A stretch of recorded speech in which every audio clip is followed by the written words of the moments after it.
Take accountability for your actions. That's an important lesson that I had to learn when I was in high school. And also, don't be a professional victim, and admit when you're wrong. Those are all lessons I had to learn. And the reason why they're important lessons is because they help you become a better person. I would say it's going to be, if you can't learn to take accountability for your actions or not be a professional victim, admit when you're wrong, it's probably going to be very hard for you to maintain friendships and just to get ahead in life and grow, become a better person and like be successful. Because like a lot of people don't want to hang around somebody that can never admit they're right. People don't want to hang around somebody that's always a victim, always talking about, woe is me, everything's hard. It's because everybody else, like, nah, bro, you got to take accountability for your actions and admit when you're wrong. Because, like I said, I think they help you grow as a person. And it's just an important human thing because, for example, how you expect to lead a business if you can't take criticism, if you can't admit when you're wrong, you can't take accountability. I would say like a good example of this that's kind of out there, but hear me out, is like Little Caesars, right?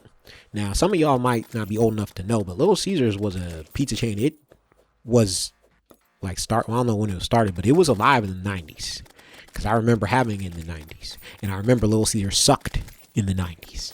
Me and my dad, I remember specifically, we tried it and it was not a good pizza place. And then like Little Caesars seemed to like, I don't know, disappear. And then in 2012, when I worked at that summer camp that I told y'all back at my rejection video where I told y'all about that, I was living in a shared house with a bunch of other camp counselors, and one of the camp counselors had Little Caesars, and me and my best friend, because we all lived in the same shared house, we were like, Little Caesars, that place is disgusting. He was like, nah, Little Caesars is good now. And then so he was like, nah, bro, we had Little Caesars. It was disgusting back in the 90s. My best friend apparently had Little Caesars too, and he said it was disgusting. So we tried it, and I was like, wait a minute. Why is Little Caesars kind of good, though? And he was like, yeah, it's only for $5. I said, what? You got a whole pizza for $5? That's crazy. And, like, that's the thing. Like, Little Caesars, it became a decently good, like, I wouldn't say decently good, but for the price, it wasn't disgusting.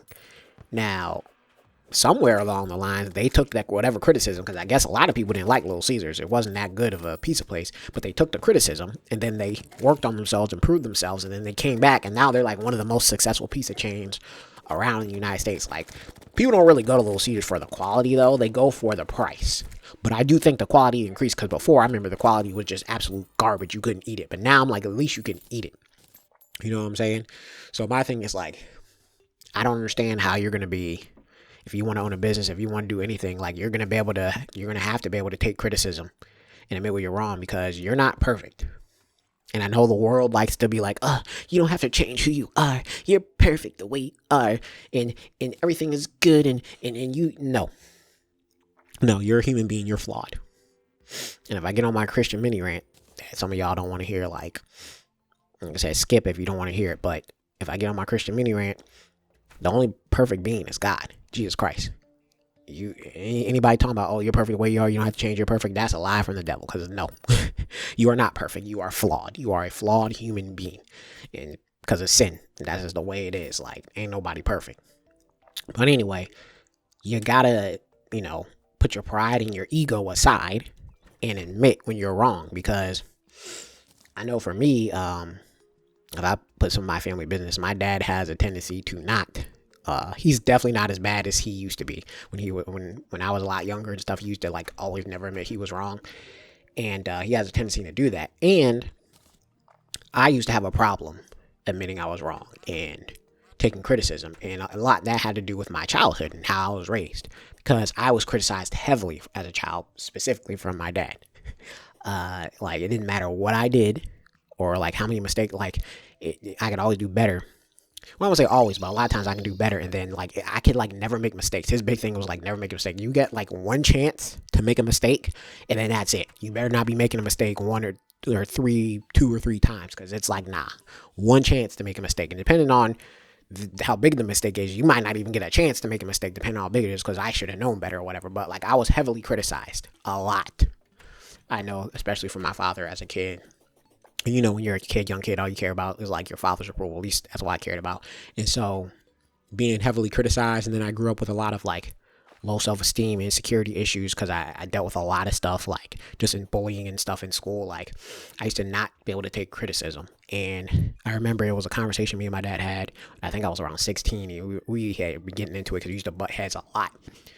And he was like, you don't never admit when you're, he was like, you don't never admit when you're wrong. He was like, why is that? And I looked at him, I was like, I learned it from you. Where do you think I got it from? And then he was like, you ain't learning from me. You ain't learning from me. That's not just something I taught you. And then I thought about it, and I was like, yeah. And then I looked down and said, yeah, you just proved my point. Because he couldn't even admit right there that he never admits he's wrong, right? But I remember, because the conversation really hit me. And I remember I was like, at the time, I was like, I don't want to be nothing like my dad. So I remember I was like, I'm going to have to change that. Because I didn't want to be somebody that can never admit they're wrong or never take criticism. Because like I said, a lot of times I was super defensive because of what happened when I was a child, and I was carrying that on with me. And so I had to learn, like, because I was 16, I was in high school. I had to learn like the next like 3 years while I was in high school, basically,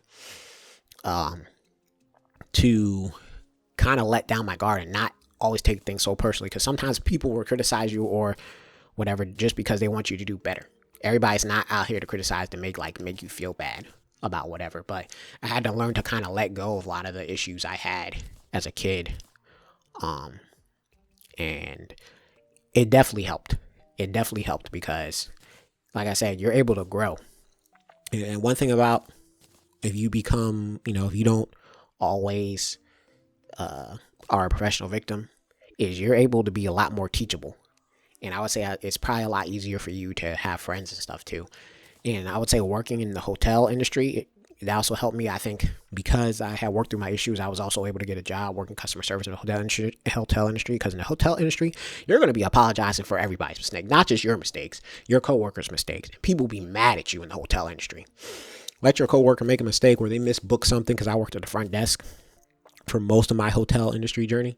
But like I said, let somebody not book the right thing or get something wrong.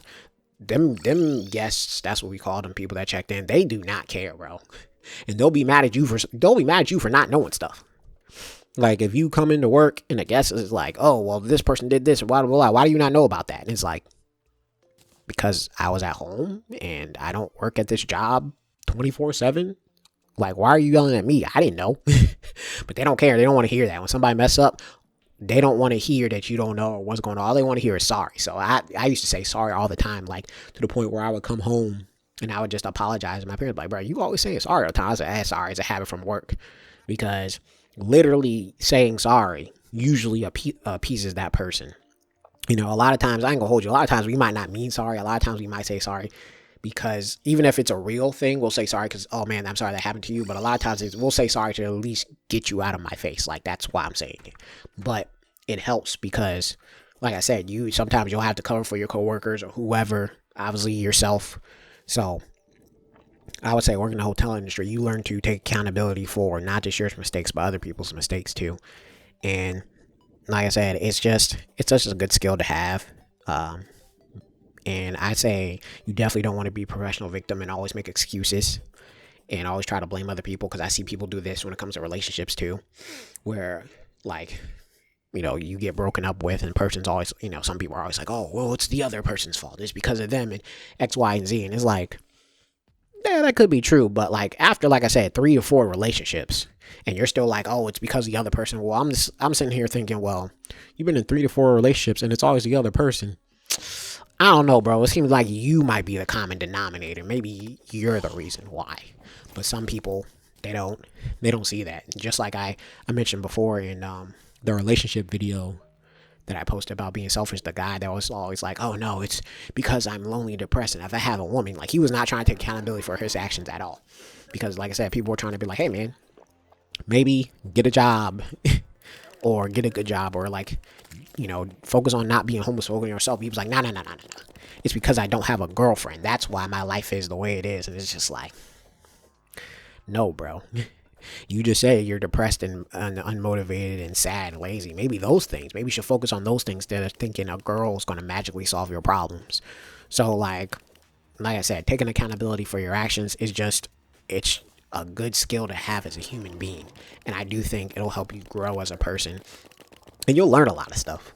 Like, you'll learn a lot of stuff, especially when you start like asking questions too, but like, okay, well, why did this go wrong? Or somebody criticizes you about something and you like, it's a valid criticism. You're like, okay, well, what can I do to, be better? Or what's something I can do to improve this? Or, I know I lack in this area. Let me try to be better here.